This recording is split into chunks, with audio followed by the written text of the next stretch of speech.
Chris Timoney, how are you, buddy? Eddie Bratz, how we doing? Good, man. So listen, appreciate you coming on tonight. Thanks for having me. I know it was last minute. I got to you last week. So you're Well, living. my schedule's so full now, Ed. So you know. I can imagine. I know. Well, that's why it's easy to do this show right now because everyone's home. So let's see. You and I, we do you know where we met for the first time? Do you remember? I can't remember the exact time we met. I know we go back probably a decade now, dude. Yeah, I think so. What year is it? 2020? Yeah. Yeah, man. We're going back probably a decade. We met at that wait, I'm getting a little bit of feedback from your speakers. Is there a way you can turn those down a little bit? Oh, I turn them down, sure. Just a little bit. That's the brightness. How about that? There you go. All right. Yeah, that should work. Yeah, so we met at that comedy show where it was like a 24-hour show in Cambridge, I think it was, or Boston. Oh my God! At that theater. Yeah. You know what I'm talking about? I remember. Yeah. Was that at Improv Boston? No, it was at somewhere else.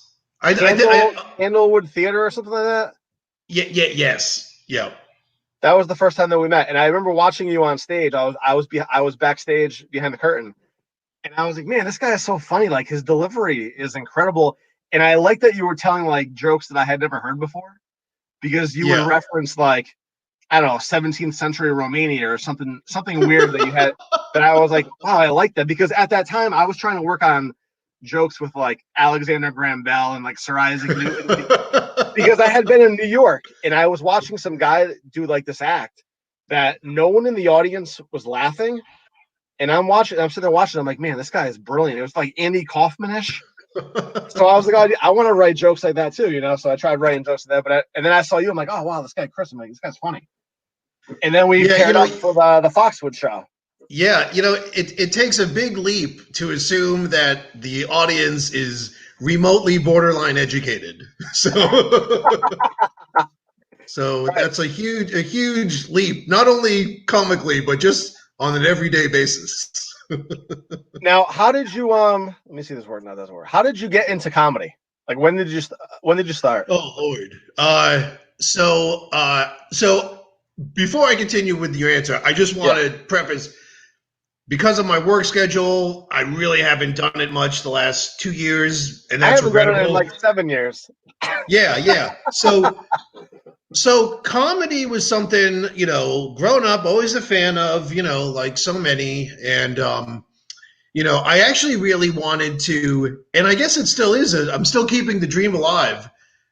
Like, I wanted to be like a game show host, but like a funny, fun game show host, not like, like more than, Chuck Fairbanks, and more than, the old, like more than Chuck Willery, but I wanted to be a game show host. Really? But like a funny one. And Ed, I still am holding the few. You get older, there's very few dreams you can hold on to. I know. I'll tell you what. That's been my theory about life. In the beginning of life, you have all this potential, right? And the older you get, the less potential you have. That's the way it works. I learned hard lessons early. As a little kid, I was like, oh man, it'd be cool to be like president of the United States. This is great. But then I found out like in like when I was like 7 years old, like second grade, that you had to be born in the United States to be president.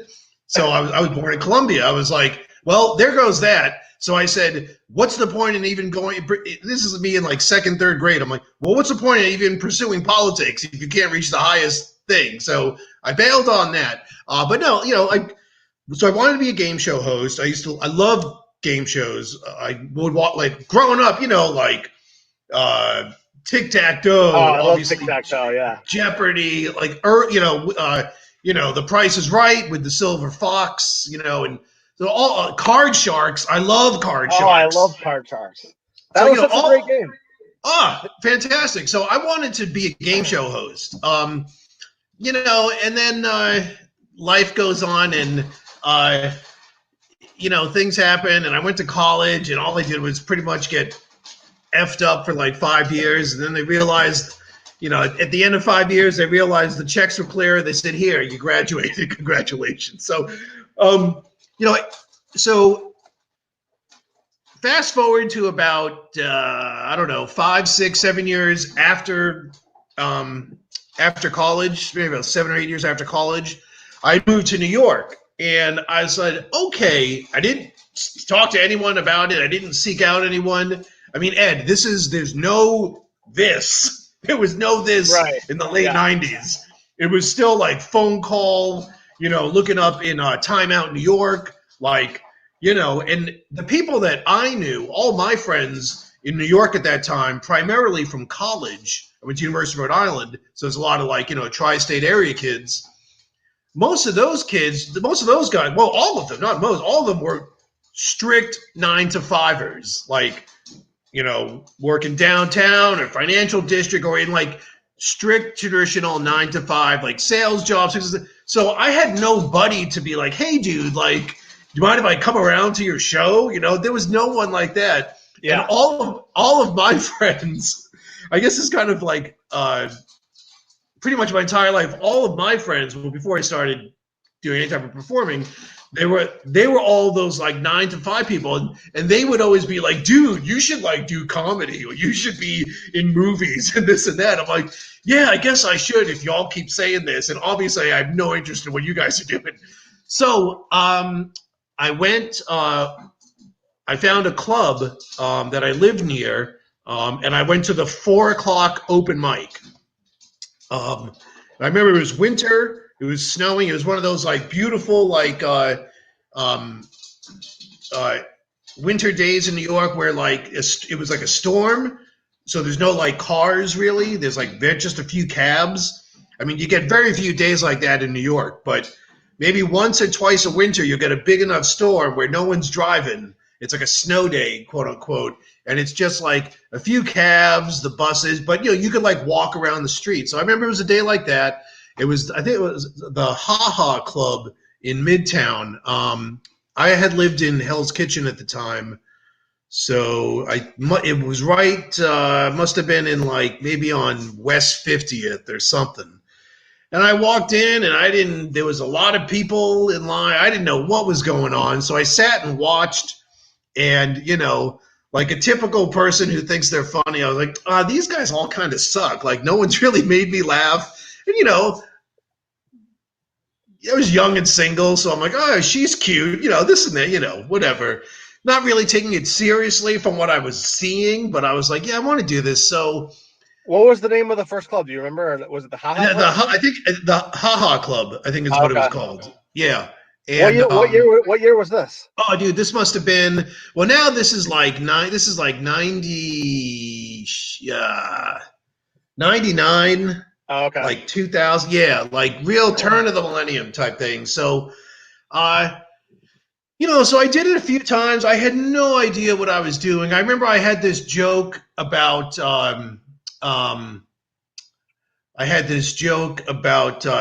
9/11, but. I remember there were like terrorists in the news, like or something, or maybe like a recent update on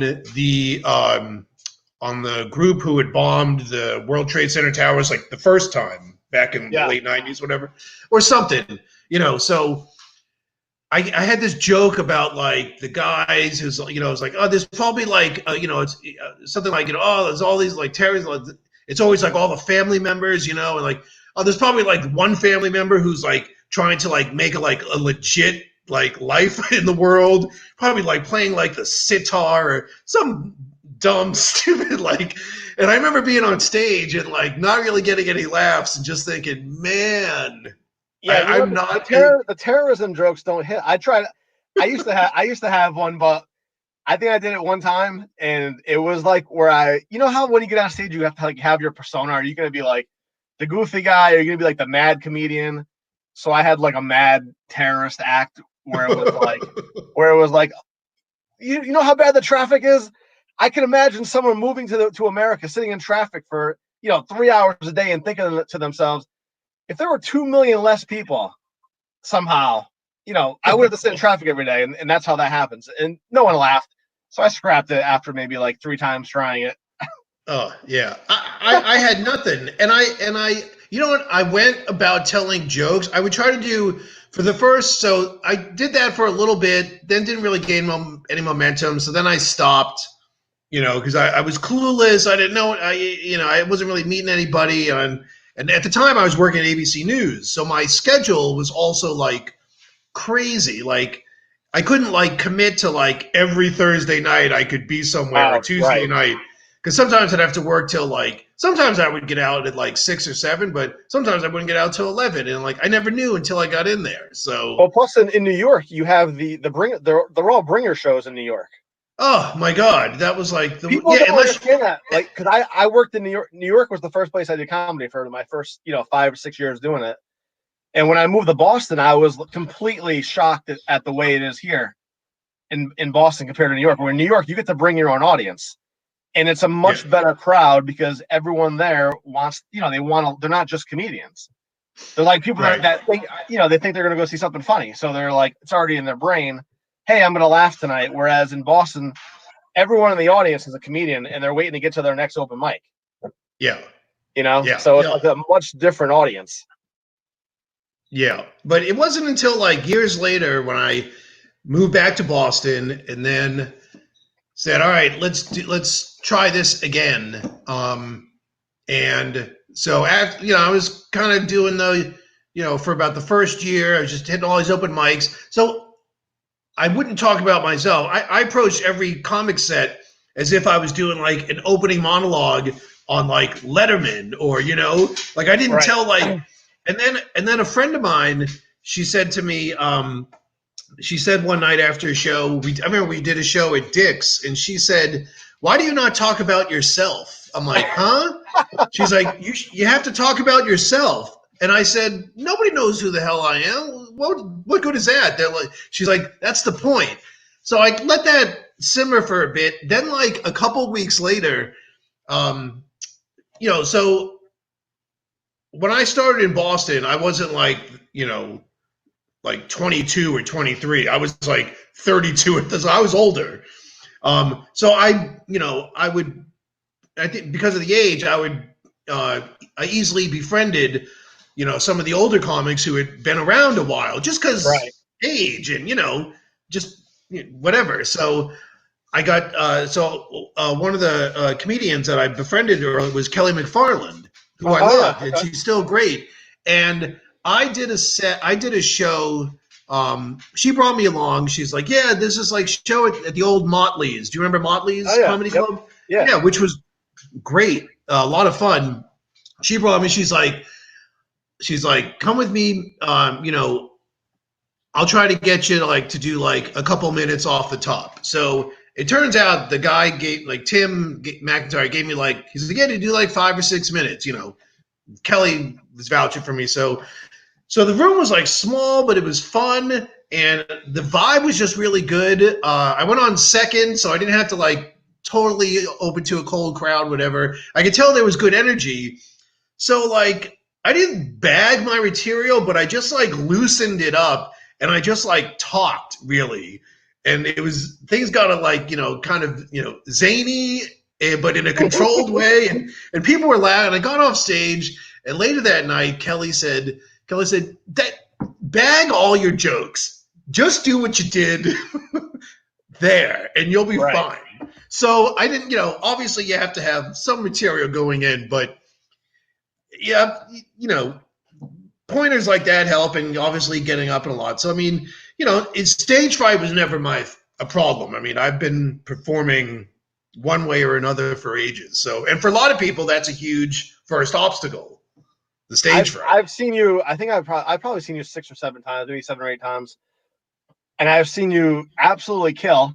And then I remember seeing you one night where people weren't laughing and you were totally fine. And I'm like, how is he doing that? Where I tell the first joke and no one laughs, I'm sweating. I'm sweating profuse. I'm like, what is going on? Just get me off stage. I'm counting the minutes. Turn the red light on. There's nothing worse than that, but you would just roll right through it like it wasn't a big deal at all. I've Oh always my thought God, you had dude. one of the better deliveries of any comedian I've ever seen. Oh, thanks, dude. That's How many times have I messaged you and I'm like, dude, why aren't you famous yet? it has been a handful, and things like that, will keep you going, and but I remember there was a show, just alluding to your, like, when you're not getting any laughs and you just keep going, it seems like you're fine. I remember doing a show at the Burn, and That's I was that's a excited. tough crowd. Yeah, but I was excited. I had done it Yeah. before, and done okay. But that one particular night, I felt confident. I must have had like some good shows the previous weekend or leading up or whatever. And I was like, oh, I'm pumped. Jokes are going, material's going well, feeling good, looking good. Here we go. On stage, crickets. I'm sure I did what you probably alluded to before. Just did right through my material. Ed, in my head, I was like, I hope someone blows up this entire place right now. I do not, just take us No, all out. it's rough, man. Now, Ugh. when you were up in New York, do you remember anyone that you worked with like in the open mics that ended up becoming like a name at all? No, dude. No, actually, I didn't really. So when I was trying to do it a little bit in New York, like, like the obstacle for me of not being able to commit because of my wavering work schedule kind of kept me in like the backdrop. So I Yeah. didn't really go out, even though I'm a very social person. I didn't, in that realm, you know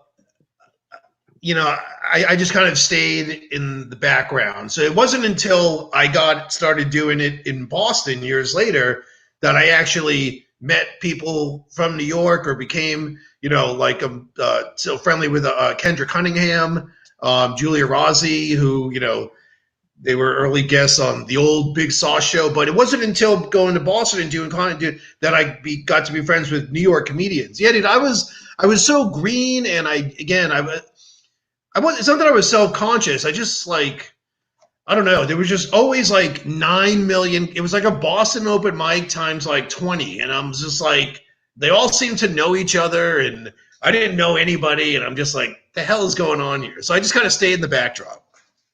Yeah, I remember doing the show. I still have it on DVD. One of the first shows that I did in New York City, where it was like Marina Franklin. She's the one that like got me on the show, and then a couple years later, she's doing the Chappelle show, and Dean Edwards was on the show, and then he's doing like SNL or Mad TV.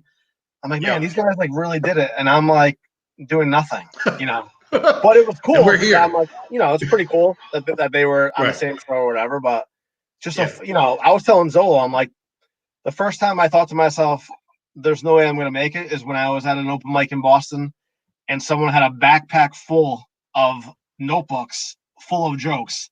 And I have like an index card with like my entire set, with everything I have. And I'm like, wow, these guys are like really into this. Yeah, Who are it's some of the when you were who were some of the comedians growing up that you liked? oh my God, dude. First and foremost, Eddie Murphy. I remember specifically sleeping over. How old? I must have been like 10 or something, 11, it was 10, whatever. Sleeping over. A few of us left over. My buddy Mike Klein's house lived a couple streets over, and he had grabbed his dad's Eddie Murphy Ridiculous tape. So Oh, we popped that in, and like, I had seen stand-up comedy before, but I had not seen this. And I'm like super young kid, but we were in could probably barely grasp the true meaning of any topics he was really talking about, but still just his presence and the way he delivered, and the red leather out, like, I was dying. I can still hearken back to that time and think how, like, we were all just rolling. So I mean, Eddie Murphy. I was a huge David Letterman fan, but I was also because I was a huge Johnny Carson fan. So again, the talk show, they're not necessarily like stand up, but just funny guys. So um, Yeah, see, um, I was a Jay Leno guy. I couldn't stand Letterman. yeah, dude, Jay Leno. It just did, and I gave him a chance. I mean, you know, I don't think he's like a bad person. It's Oh yeah.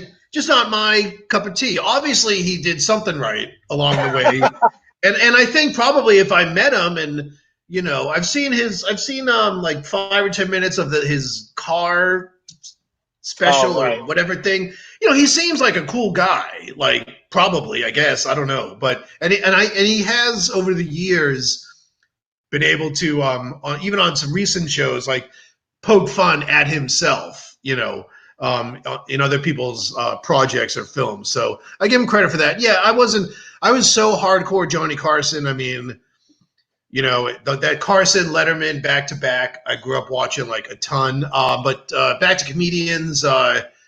You know, early Seinfeld. I even liked Ellen DeGeneres's. I'm not a fan of her shtick now, but her first HBO special Oh, it's great. was really funny. And I used to love obviously Robin Williams. That HBO half hour HBO comedy special Yeah, that they used to have. it was Oh, I awesome. mean, I used to watch that religiously every weekend. It was even if I didn't know anybody, you know, I just thought it was funny. But Well, you the see funny thing people, about that is all those people that were on there all became like super. I mean, they became superstars because you had Kinnison, guys yep, like Anthony Clark, Dave Attell, Roseanne Barr, right? Roseanne. I yeah, remember watching Roseanne Barr for the first time. I'm like, wow, this is unbelievable. yeah, And then she become. But back then it was so funny because if you told one good joke, they would just throw you a sitcom. yeah. Rita Rudner was always on Right. that thing. Oh yeah, yeah. Rita Rudner. Yeah, she was great. But yeah, that was what the young comedians, right? When Dangerfield would host, and they'd always have Oh yeah, yeah. yeah. Oh, Dangerfield, obviously. Stephen Wright. I mean, obviously Carlin. Really, like when Chris Rock really came around, I thought he was really hilarious. Oh man, I'm sure if you threw a names that I'd list and I go down and be like, yeah, yeah, yeah, yeah, yeah. But I a mean lot of Jim. that Yeah, era, that like '80s, a lot of people who came out of that. because it was new. It hadn't really been done before, Right. Yeah. and there was Yep. really no medium to deliver it to the people at home other than going out in the crowds. I don't know if you ever read Steve Martin's book. Um, I haven't. No, a it's big pretty. fan of his too. Yeah, it's a pretty good book just about like what it was like, doing comedy during that time period. But just amazing how those guys live like. I mean, if you could tell a good joke, you were a superstar. Oh yeah. Yeah. You know. But yeah, I mean, the '80s. I think the '80s had the best. Well, I think the '80s had the best everything. The best movies, the best music. The best Yeah. food. I mean, I love the '80s. I tell everyone, 1984 has to be the best year for movies, like hands down. Are you a Oh fan of yeah. Are you a fan of that era? Oh my God. Yeah. I mean, oh, you know what I just watched? I was telling a friend down here in Dallas. We did like everyone's doing now. We did like a group Zoom. Oh yeah, Just yep. like which are fun because the ones I've done, everyone's drinking and you're just getting trashed on your computer. Right, So, right. uh, so I was flipping through the TV sometime last week, midday. I think I had just gotten in from walking the dogs. Dude, the 1983 Burt Reynolds Stroker Ace. I don't think I've With ever seen that. Stroker Ace, it's with Lonnie Anderson. She's smoking hot in it. It's some of the usual Burt Reynolds cast of characters, like Jim Neighbors Yep. was in it, but it was a stock car. Stroker, he was a stock car racer. Oh yeah. Oh okay. Oh yeah. I know the movie. Yeah. And I'm watching this and I'm like, dude, this is the precedent for Days of Thunder and what's the what's the I was trying to what's the Will Ferrell car racing movie Oh, that's I don't hilarious? know. I don't know that. I don't. Talladega Nights. Yeah, Yeah. that so Stroke Race is maybe a little more Talladega Nights than Days of Thunder, but the fact that it's a stock car movie, it probably is the precursor to both of those. But it's a classic Burt Reynolds movie. There's a lot. It's like dumb slapstick and whatever, and with his like looks to the camera every now and then. And then it's got in the closing credits, it's got like in Cannonball Run, all the outtakes and everything, and like guys like Dale Earnhardt, young Dale Earnhardt, are in that. So Really? Oh, yeah, that's dude, funny. yeah. Oh, And well, you it's know like what's and funny? it's like You know what's great about watching a movie from the '80s that like that you remember watching when you grew up is that it will be a little different because I've never like I love all these movies and I probably have never seen the full movie because it wasn't like you got to like watch it on demand back then. You just you're like, oh, it's on. I'll just start watching it. yeah, Like The yeah. Karate Kid is my favorite movie of all time, and I don't remember the first 4 minutes of it because I probably just happened to turn it on when I was a kid and it was on. Yeah. You're at the mercy of whatever was on TV. Yeah. Oh yeah. Yeah. It's just so much funny, but dude, I cannot stand the fact that they remade the Karate Kid. That's probably one of my biggest pet peeves. The Yeah. Jaden Smith one. There's a lot of, especially the last 5 years, it feels like a lot of like remakes that I'm like, no, thank you. I know. Why do they do that? I didn't even, I don't have anything against Will Smith's kid or whatever, but what's the point? Like, I don't get it. No, I don't. I call it getting Jaden Smith, where like it's a Saturday afternoon and it's raining and you're like flipping through like, oh, the Karate Kid's on, and then you turn it on and it's the Jaden Smith one. You're like, are you kidding me? Like, it could literally ruin my whole weekend. Yeah. Yeah. I I don't know hear why you, dude. they should have just changed the name of the movie. They should have. Yeah. I'm right Were with you you. a police academy guy? Oh yeah, loved Police Academy because there was nudity, dude. I was a Right. I was a young look. Dude, I said, every comedy in the '80s, that's how they got you in there was like brief nudity. oh my god, give me 7 frames of breasts, and you got me for 2 hours. I can think of like 10 movies. You had like Porky's, Yep, Police Academy, and Porky's Revenge. Hot Dog the movie, I think, or Ski Patrol. Great, good call, dude. Hot Dog, lot of TNA in that. Lot of TNA. It just sounds like a movie that's going to be fun to watch. Blame It on Rio with young Demi Moore, nude. Yeah. Come on. And she wasn't even the highlight nude. She was like the secondary nude. Or what was it? Oh, do you remember Just One of the Guys? Where they Yeah. had like the most random nude scene of all time for no reason. I was flipping like at some point during this pandemic, I was flipping through to find a movie, and I saw like something like Just One of the Guys. I was like, wait, did they remake this? I think they remade that too. They did remake it, but I guarantee it wasn't like that one. No way. Oh, that was a great one. That girl's rack was phenomenal. I forget her name. I know. Like at the end of the movie, there were a million ways she could have proved that she was a woman. She didn't have to do that. She's like wasn't she like supposed to be she was a high school girl, right? Yeah. Like a high school girl wanting to be like a reporter for the high school football team. And they're like, we don't believe that you're a female. Okay, well, I guess I have to get naked then. By all means. For literally no reason whatsoever. For no, that's what I love about those movies. Like there was literally no reason. Like Nightmare on Elm Street, all those movies like would just have the bizarre nudity for no reason whatsoever. Oh yeah, and much like the 2020 version of me, the 1984 version of me was also just a horn dog, and would love show me anything. There's 2 seconds of one half breast. Hit play. I'm in. But but going back to your Police Academy. Yeah, I love the Police Academy. Like the first one, the first two I really liked. I think I faded on the. I think they did 3, 4, and 5 or whatever.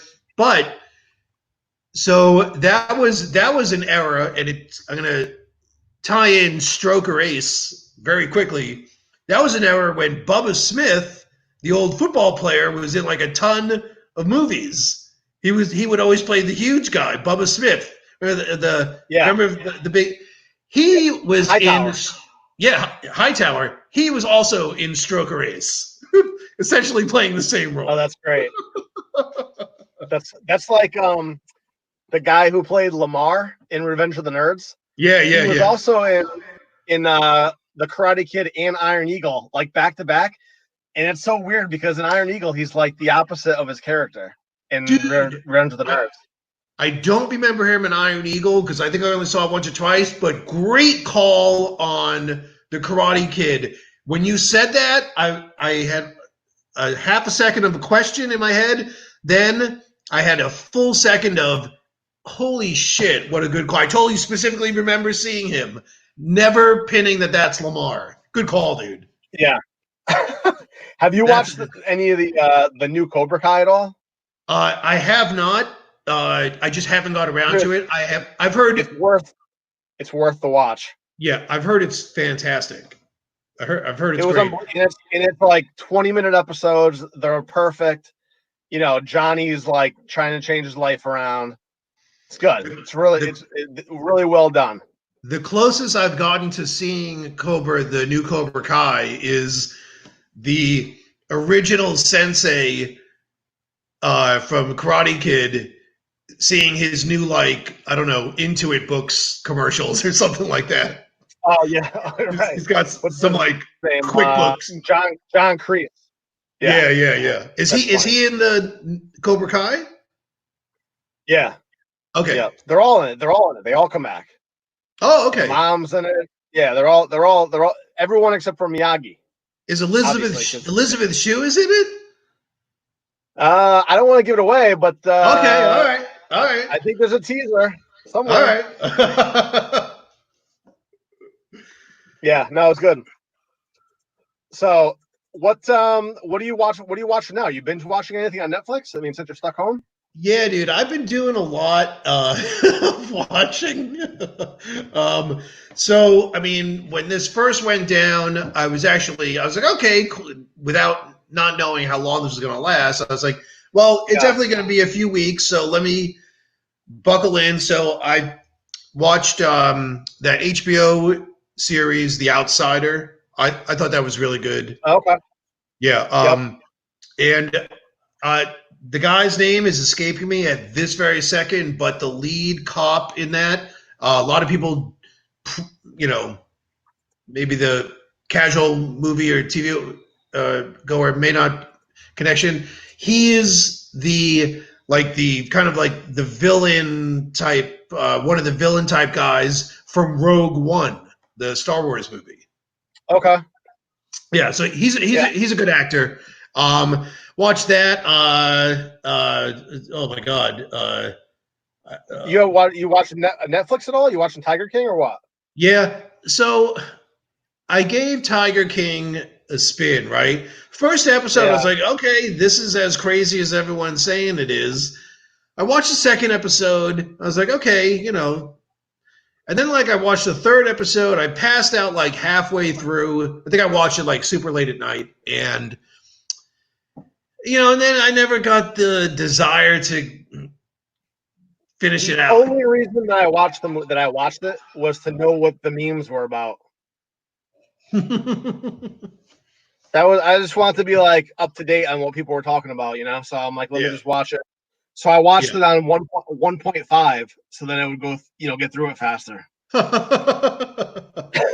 That's You know what? You know what I liked? Because what was that, like 5 episodes or something? yeah, something like that, yeah. You know what? If I could recommend to you a better 5 or 6 episode little series Yeah, documentary. I need to watch, man. Um, Yeah, recommend. I what I watch it on. I think I watched it on HBO. McMillions. You know? Have you heard about that? Uh, uh, Yeah, I read the story. I read the story when it happened. Oh, you So I did? watched McMillions, and I I thought it should have been a movie instead of Yeah.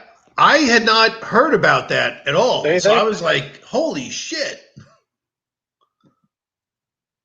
Yeah, I had read that Matt Damon had bought the rights to it, but I guess apparently the movie just never got made. So I think Mark Wahlberg picked it up Oh, okay. to make the documentary. Yeah. But I thought Matt Damon would have been good, like another like Goodwill Hunting McMillions or whatever. Yeah, yeah. What Thought that else? would have been that would have What been else? good.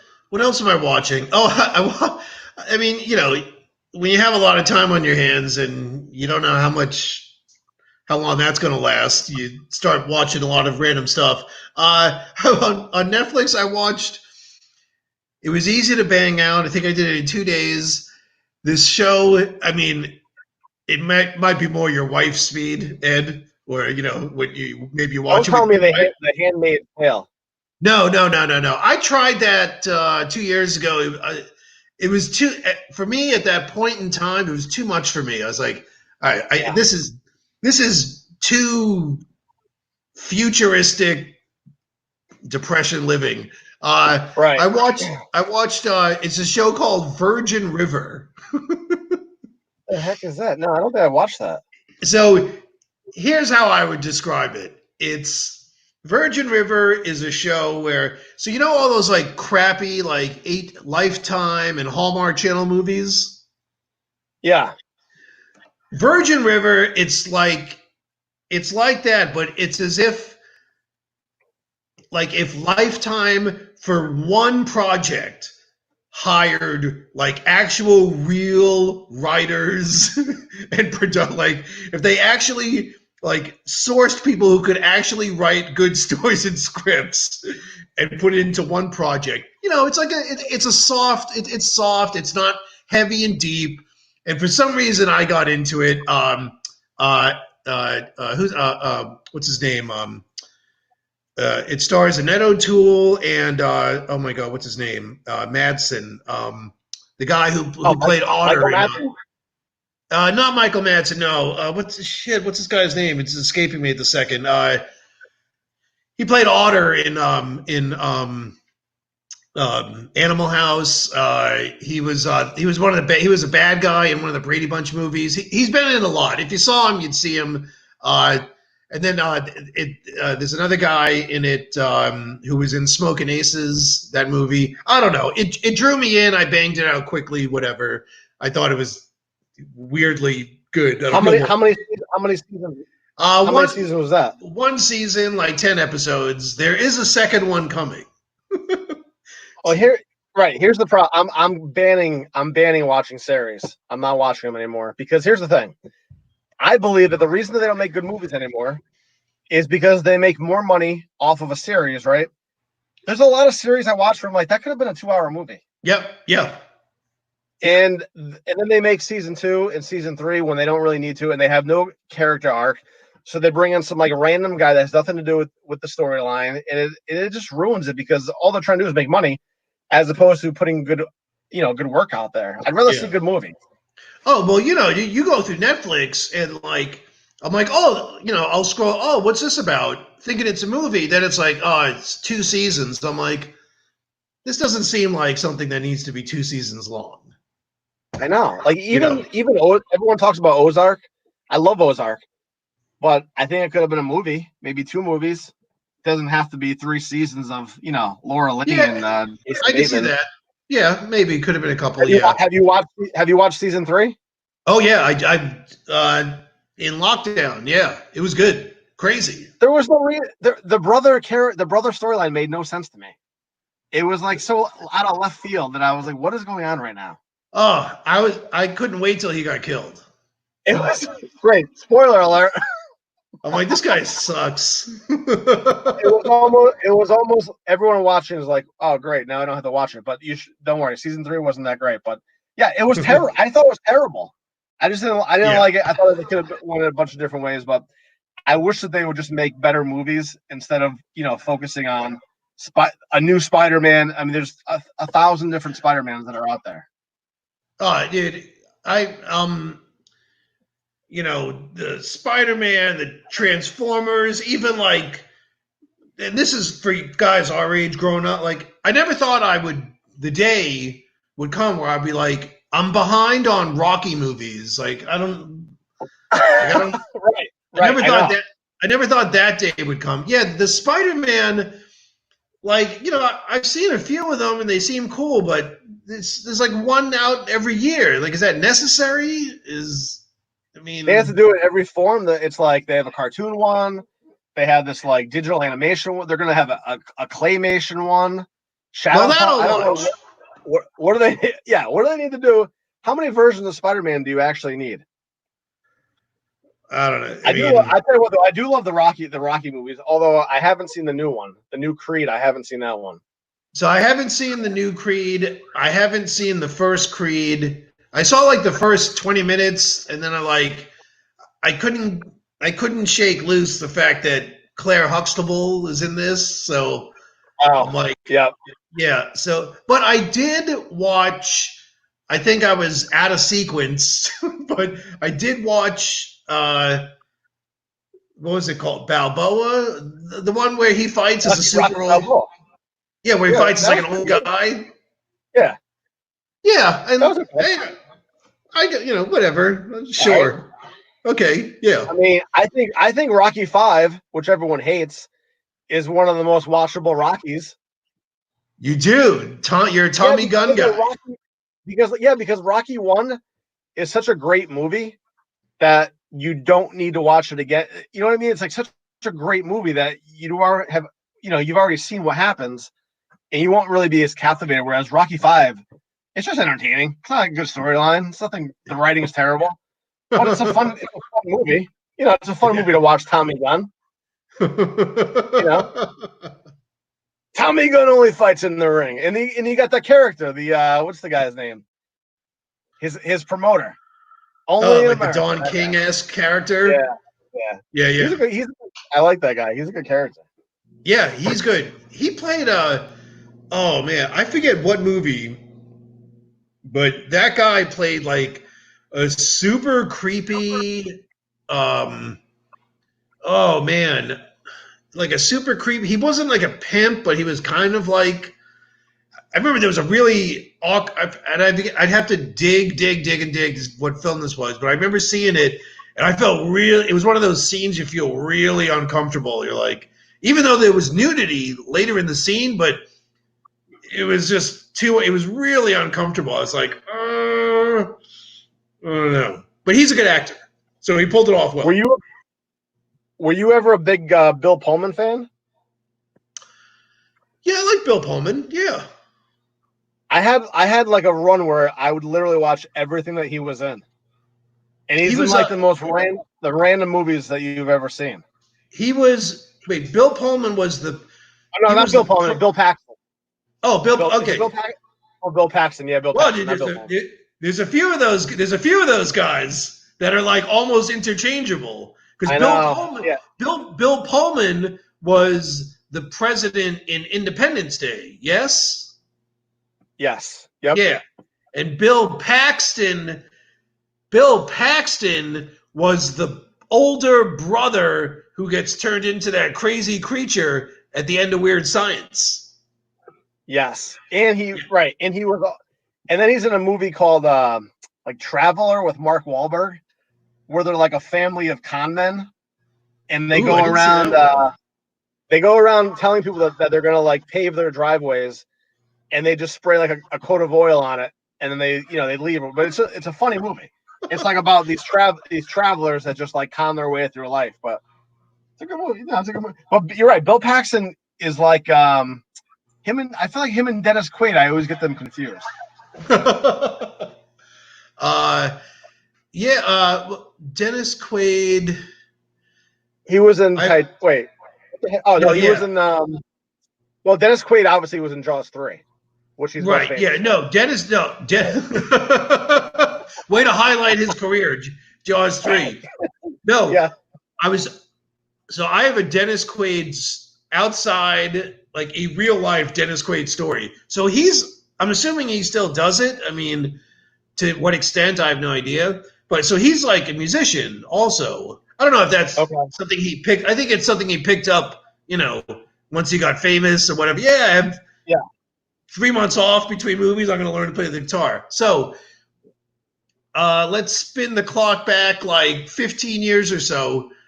I'm out in San Diego on vacation with a friend of mine, and we go to this random music club, whatever, bar, and there's a ton of women. And my friend, she was a female girl, and she's like, "Holy shit, Chris, this is like your lucky night. This place is packed of all women."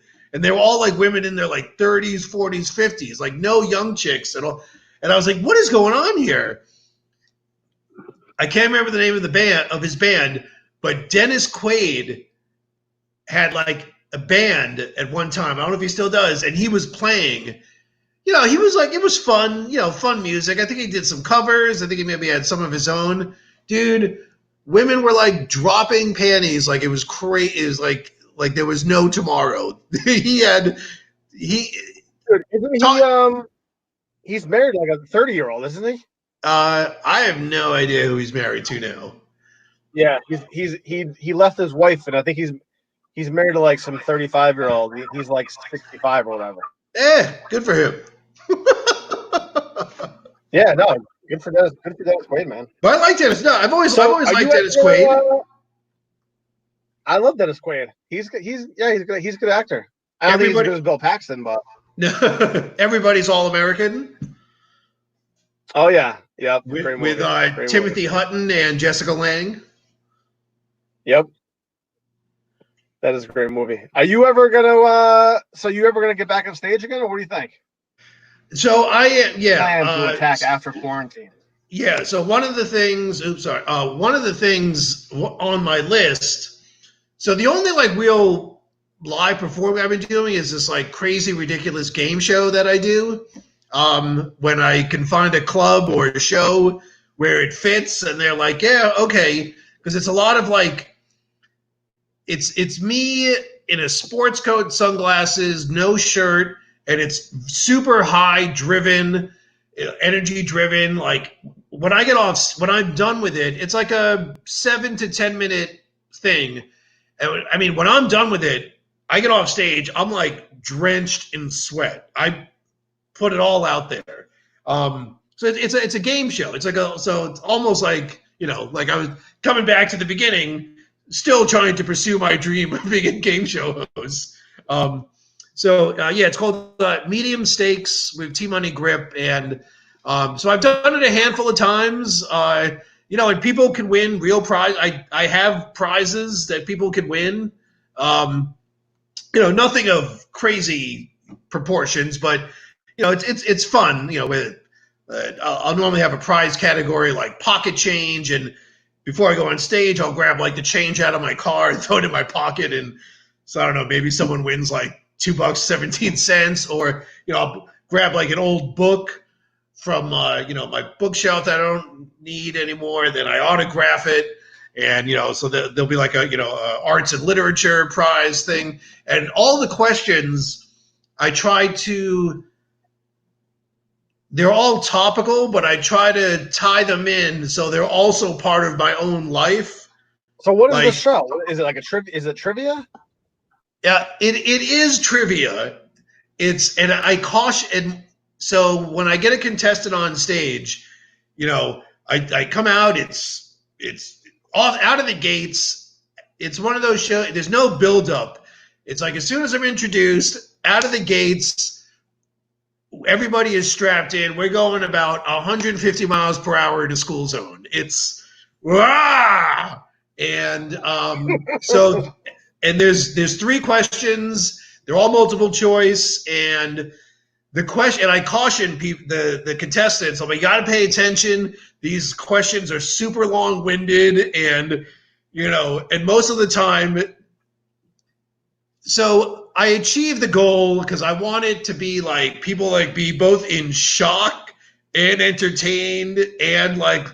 And then basically at the end, what I wanted to do when I started, I wanted people at the end to, your takeaway is what the fuck just happened, but kind of like with a smile, like what the fuck just happened. And that's kind of what I get. So I've done it in a handful of places around the Boston area. I've done it a couple places outside. I actually did Nikki Luparelli did a 420 show 2 years ago at this place in Worcester. It's a great show she put together, and so I did it there, and it was went off well. So I've done it again. It's not for every audience and every venue. It really takes like any late night show that's happening, or Yeah. I tell people, I'm like, look, if you're looking for something that you haven't seen before, it might be a little like crazy and zany and off. You don't mind if I go off the rails for like about 7 or 10 minutes, then let's do it. But yes, going back to your earlier question, one of my goals when I got back to Boston, when I was on tour before all this craziness went down, was, I had gotten material because I had a couple of friends, both from the comedy world and not, who had seen me and whatever, and they'd be like, one of my friends in particular in Providence, my friend Stina, she's like, you got to go back to doing comedy, dude.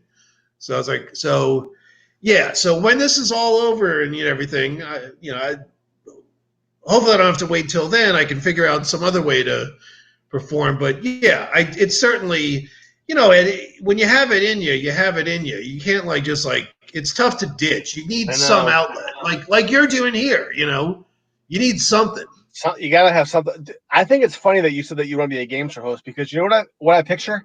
Pat Sajak was a comedian, right? At one point, I think so. Yeah. Yeah, he was a stand-up, right? And I think about how boring that job must be. He's making a ton of money, but how boring is that? Just to go every night, you got to deal with these morons that are guessing the wrong letters. They're buying vowels when they shouldn't be. Yeah. And you have to be reserved. Yeah, and he's not telling jokes. Does he like that? Does he enjoy that, you think? I mean, he probably sleepwalks through it by now, dude. I mean, but I'm sure. But okay, I think the point you're maybe trying to get to, is he completely fulfilled by it? Right. Like, yeah, I'm sure. I mean, the paychecks are fantastic, but as a performer, I get what you're saying. He probably falls very short of personal artistic fulfillment. He probably gets to throw one joke in there, per episode, and he has to run it by the executives, and no, you can't say that. You can't say that. And he's like, oh man, I can't believe I do this. Whereas I don't know, I think about that with actors, Jim Carrey is a great performer, right? There's no way that he likes doing movies, because he was a great stand-up comedian. You need that reaction from the audience, and I can't imagine doing I did a play last year. Oh, cool! It was the first time I had ever done one. Oh, and nice, dude! It was really cool to Where'd you do it? Wait, you're in Connecticut, right? No, I'm in Hanover now. I moved to South Boston, yeah. But so where did you do the play? It was like a local Hanover Performing Arts. Yeah, dude, that's cool. That's awesome. Local theater, but it was cool. It was you're with these people for 6 weeks, and you're rehearsing, and it's you build this camaraderie, and then you go out there in front of the crowd, and you do it, and it's live. So it was kind of cool. It was a cool experience. And I'd love to do it again. Yeah, dude. I have my dad's cousin. My dad's passed, but my dad's cousin lives in Connecticut. He's retired. Lived in New York City. So did that whole work in New York City your entire life. He's retired. So he's in his mid 60s in Connecticut, and dude, he never performed or acted his whole life. 4 years ago, a couple years ago, he started getting into community theater. He loves it, and I've seen him in 2 different shows. I'm like, Roger, dude, you're really good, man. Do you ever think? And I tell him, do you ever think of shooting down to an audition in the city or something? He's like, I don't know if I want to get into all that. I just enjoy doing this. But I mean, the point being, like we were talking about earlier, when you're young, you have dreams, and you get older, there's less dreams to hold on to. I know. But if you can hold on to one or two and somehow make them happen, to some degree, then right, that's not so bad. Did you ever want to be an actor at all when you were living in New York? I've done some acting. I would certainly do it again. I've done some shows in the Boston area. Um, I enjoy the acting that I did. You know, like yourself, local theater. No, I'm You know, talking I about like movie stuff where like when I was I had just oh graduated high school. I was probably yeah, 19 or 20.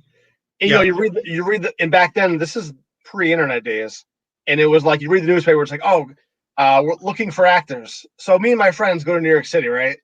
And we go to like this reading. It was a company called Actors Reps, right? So I'm like, yeah. oh, this is cool. We're gonna get an agent, you know. So like you go in there and they make you read the monologue from like On the Waterfront. So I'm like reading this monologue, and the guy's like, "Oh, you're really good. You're really good." I'm like, "Awesome." You know, I'm like 19. He's like, "I need you to go to this guy. You know, call this guy up. Get professional headshots." So like, you go spend like $800 on these headshots, right?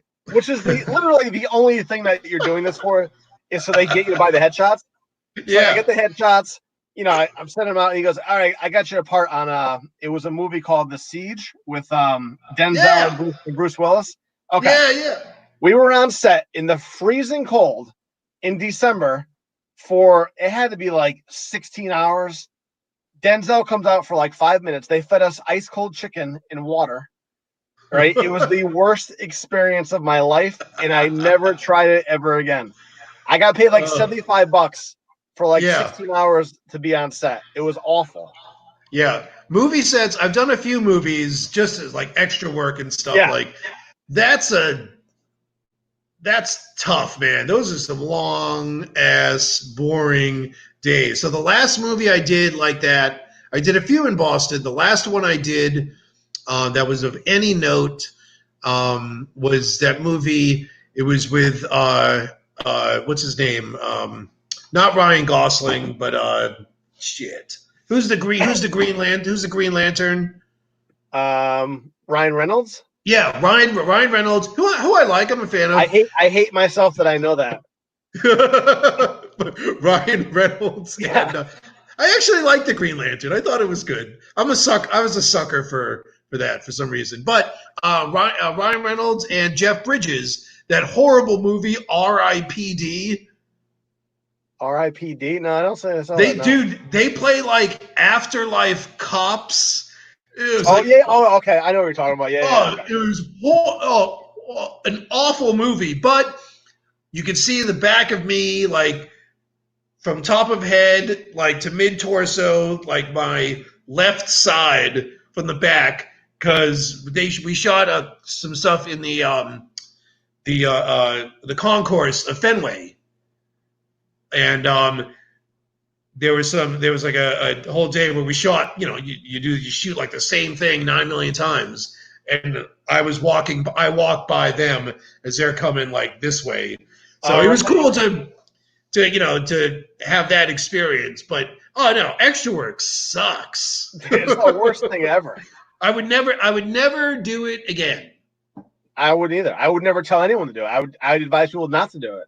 Yeah, I would audition for like a role Yeah. and do it, but I would never ever do extra work again. I would maybe be an. Can you be? Do they have extras for sitcoms? I would do that. I mean, do they? I mean, I don't even know if they make sitcoms anymore. But if they did, I'd be an I mean, extra on one. I guess, yeah. For a series, I guess I would. For the movie extra, I did that a bunch of times, and I'm like, And how much did you make? Like $80, $100? yeah, like 85, yeah, like Yeah. $85 or something. Right. And the check and they, you know what the worst is they don't send you that check for like 3 months. Oh, yeah, no, yeah. Not only you gotta suffer for 3 months that you even get paid for it. Yeah, It's awful. I did like a handful of like made for TV movies that I don't even know if they ever aired. Just garbage. Dude, I like the fact that you're doing this obscure, this different type of show though. That is because I tell you what, that's the thing that I've been telling people. I'm like, if you want to make it a comedy right now, because dude, there's 5,000 comedians in Boston right now. Everyone's a comedian. If you lose your job, you become a comedian. That's how it works, right? If you didn't graduate college, you're a comedian. That's how it is. Yeah. So I've been telling him like, if you really want to make it now, you got to do something like completely out of the box. I mean, you had no choice. Yeah. Well, Because, actually, one thing I've always wanted to do, and I mean, now that we're talking about this, and when all this, insanity in the world is over, um, I always wanted to, I talked about it with a few people, and even went as far as to talking to a couple local, you know, venue owners or whatever. I've always thought that, you know, the city of that you could do like a live show like once a week, maybe like a Friday or Saturday night, even if you had to do it Thursday night, like a live show, like a Letterman, but just have it be like, and have it obviously be more locally or whoever you can get that's around. Just that type of live show. I think that's something that I've always thought that I would like to try to get going. That I think that that's something that's not around in the city. I mean, no, that's granted interesting. granted the last couple of years I've been traveling so much for work, and so I'm not like super tuned into what's going on in Boston. But that's something I've always, get you a little house band. Find those. If you could find a place that has a space. It doesn't have to be a theater or an already existing club, but something has a space where you could pack in like a small live audience. Get a small camera crew to air it live on YouTube or whatever. That's something Boston. Because, everyone's like so like Boston, Boston, Boston, Boston, which is great. A lot of great stuff has come out of it. But there's, as you know, Ed, there's so much like that's, Boston is almost, I was just watching Moneyball. The line where where Brad Pitt's like, yeah, we're turning into like, we're just the Yankees farm system here.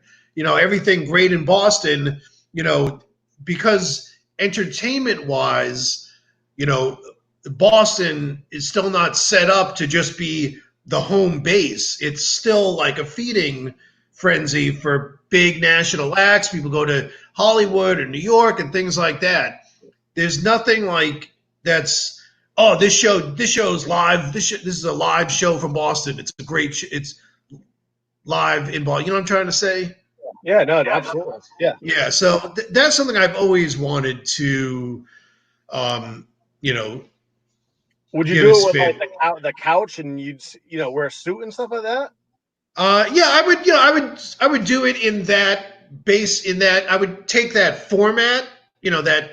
That again, more thinking. Maybe not so much your boy Jay Leno, but more. More of a.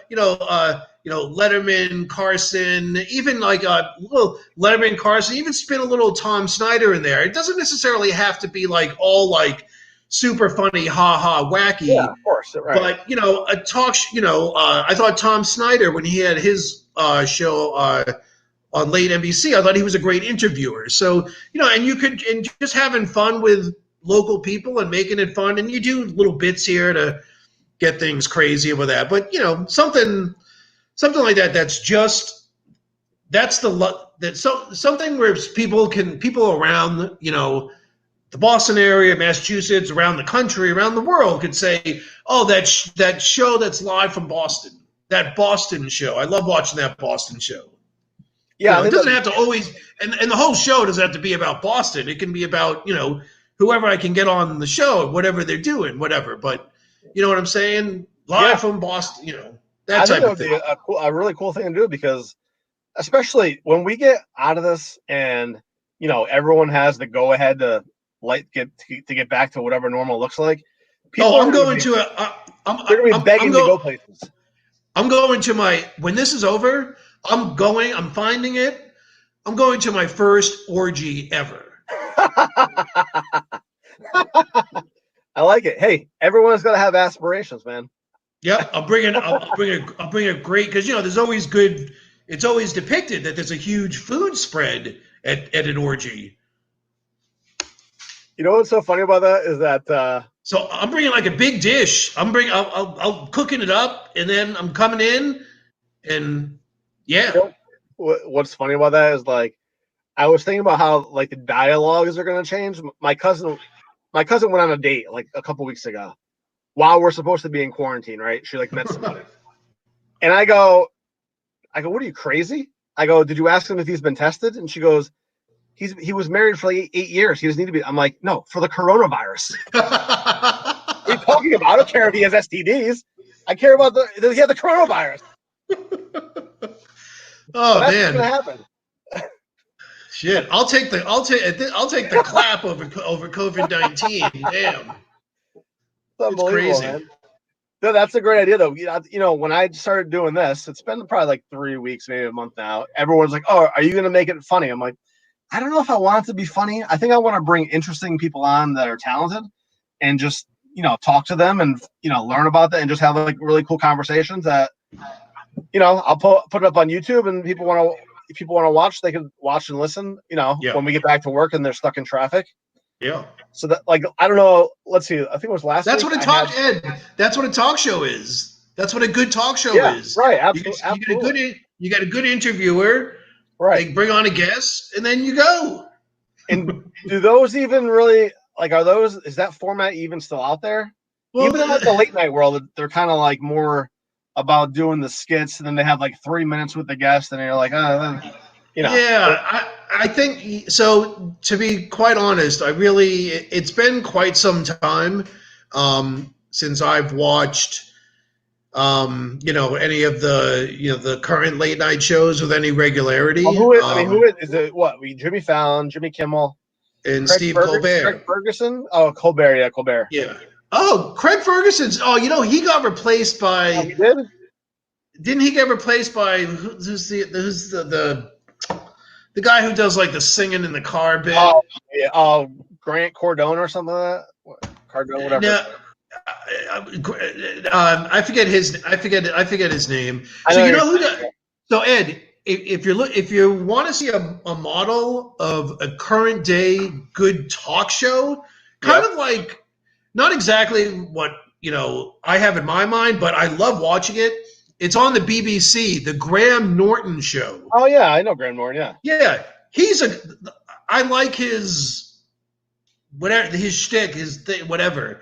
Yeah. James Corden, I think is the guy we're trying to That's right, think of. James Corden. Yeah. Okay.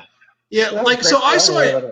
I Yeah. saw his show when it first came out. I was like, okay, this is different. It's kind of funny. Then it just got super, just stuff I'm not into. I kind of like Fallon. People don't like Fallon. I like Jimmy Fallon, but I'm only going to tune in if Justin Timberlake is on because together those two are really good, Right. and that's Well, that's about it. yeah, that's the thing. Like, there's no, and I don't know if it's a product of, you and me being in a certain age bracket where it's like, which is true for a lot of things, Ed. You could probably relate to this too. You get to a point where you get old enough where you're like, I think I've seen everything. Oh, trust So, me, I know. so you really have, to dazzle me. You really got to bring something to the table to get me to be like, oh shit, and I don't get that from those shows. I think I posted something on Facebook a few weeks ago. It's like I've reached the age where I will not watch anything new. I'm only watching reruns the rest of my life. Well, you gotta squeeze in Stroke or Ace. I mean, think about it, right? Because if think about how much time you'd waste if you watched something that really sucked. Like the worst movie I ever watched was this movie called Pi. Have you ever seen that movie? Tell me you've seen Pi. No, but there was a period of time where I was like, oh, I got to check this out.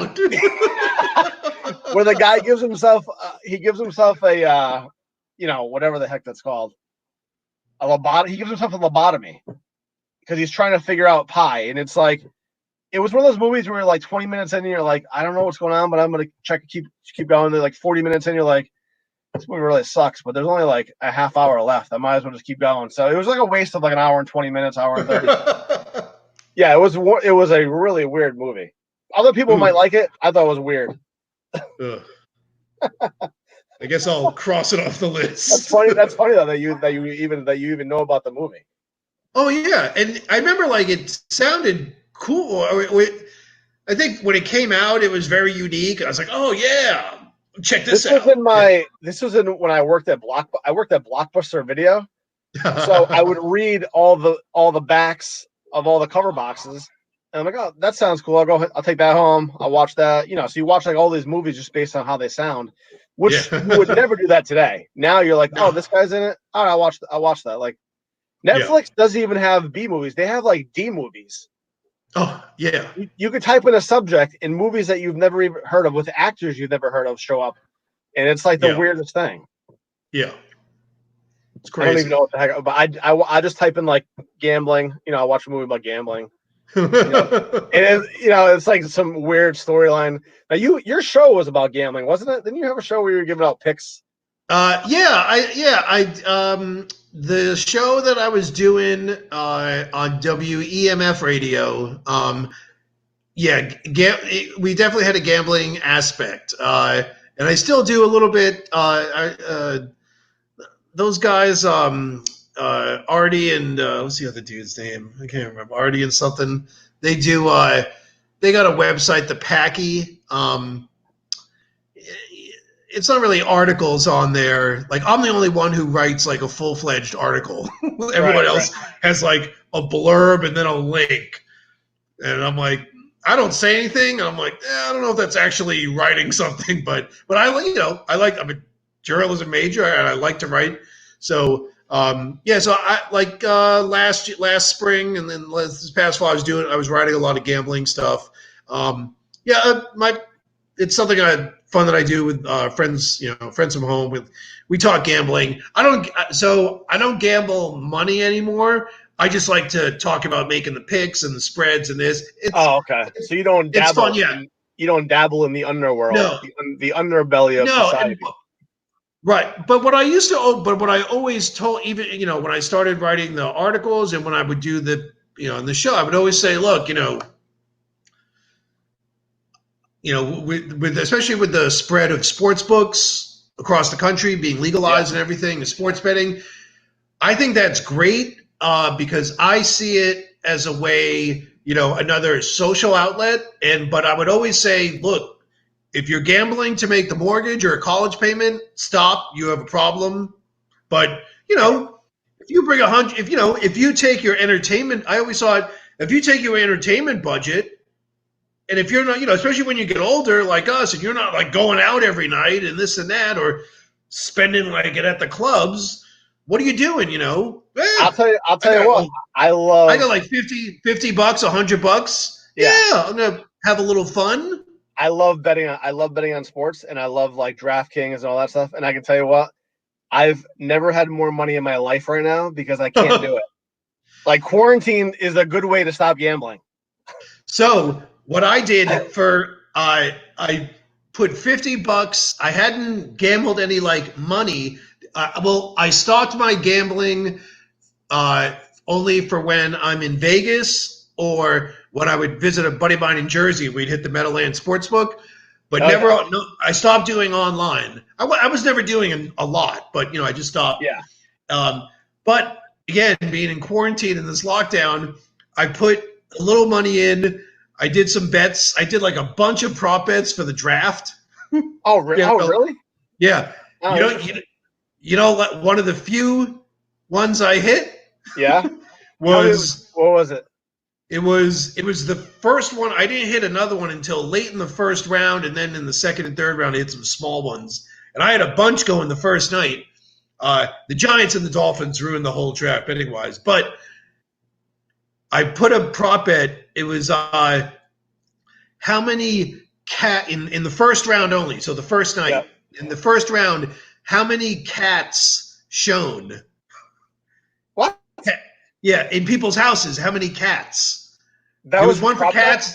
There was one for cats, one for dogs. Ed, it was only the over under was only half a cat.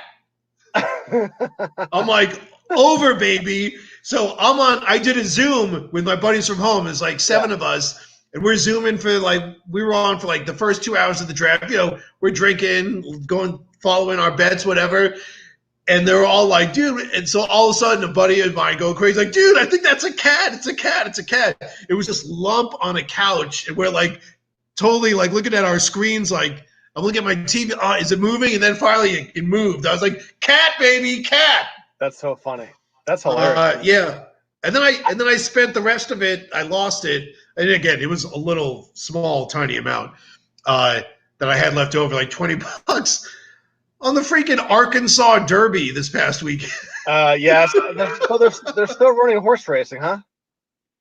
I guess, yeah. Actually, I did did fans. Did they have fans in the crowd? Could you see that or no? Dude, you know what? I didn't even notice. It's in Arkansas, so possibly. That's interesting. Yeah, I was reading. So I did a whole article for the Packy about the draft. And part of it was on gambling, and the prop bets and like the only thing that you can gamble on outside of esports is like South American horse racing and like Japanese baseball. Yep, I saw. Trust me, this morning I had to talk myself out. I'm like, you're not going to bet on Korean baseball, right? No, I don't know. Maybe. Am I researching Korean baseball lineup right now? You bet your ass I am. If you on Twitter, if you look up what's her name, she's really good. Pamela Maldonado, I think is her name. Yep. She's someone who I follow. She does some work for a website called Odd Sharks about betting, and she's in the same thing. She's like, she was saying on Twitter exactly what you're saying. Do I bet on Japanese baseball? She's like, I know nothing about it. So she's like, I'm going to dive in and do like a couple days worth of full research. And she did. And I guess she started betting. That's so funny, man. I don't know if I can bring myself to do that, but I don't know. No. Times get tough. When you have the urge, when you have the urge to bet on Japanese baseball, go play with your kids. Right. Yeah, exactly. Say, wait a minute. I have kids. I gotta go. Are they bringing sports back, you think, or what? What do you think? You think they're going to play this year? So they will before the end of the year, but I probably going to be like a no fans thing. Well, dude. I'll tell you what. I have two bets out there. I bet somebody that there won't be a full NFL season, like 16 games, playoffs, and Super Bowl. That's a good bet. That's even money. And then I bet that there won't be one game played. And I got, I think, 3-1 odds on that. Ooh. Yeah, those are good. Those are good bets. If the quarterback gets diagnosed with the coronavirus, the whole team has to quarantine for 14 days or whatever. Well, they're not going to be able to play. They can't play if the whole team has to be benched. Right. Yeah. So, I don't know. I can't see any way that the NFL is coming back. I don't think baseball is going to come back. They say they're coming back in July, but yeah, I mean,